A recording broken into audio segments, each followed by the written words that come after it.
সাংবাদিক দিলৱাৰ হুছেইন মজুমদাৰৰ গ্ৰেপ্তাৰৰ বিৰোধিতাৰে ৰাজ্যজুৰি প্ৰতিবাদ অব্যাহত আছে। শুকুৰবাৰে চাপৰৰ মাল্টিমিডিয়া প্ৰেছ ক্লাবৰ সাংবাদিকসকলে মুখত ক'লা কাপোৰ বান্ধি প্ৰতিবাদ সাব্যস্ত কৰে।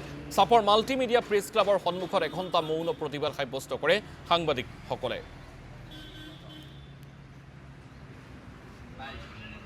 হয়, আপোনালোকে ইতিমধ্যে গম পাইছে যে আমাৰ জ্যেষ্ঠ সাংবাদিক দিলৱাৰ হুছেইন মজুমদাৰক ইতিমধ্যে আৰক্ষীয়ে আক্ৰমণমূলকভাৱে দুৰ্নীতিৰ বাহাদুৰি কৰাৰ বাবে তেওঁক গ্ৰেপ্তাৰ কৰি জেল হাজতলৈ প্ৰেৰণ কৰিছে। এটা কেছত ইতিমধ্যে জামিন লাভ কৰিছে, পুনৰ আন এটা গোচৰত ৰুজু কৰি তেখেতক ইতিমধ্যে অভিযান চলাইছে যে আচলতে তেখেত সন্ত্ৰাসবাদী নেকি, যেনেধৰণৰ অসম আৰক্ষীয়ে কাৰ্যসূচী তেখেতৰ প্ৰতি ভাৱ লৈছে।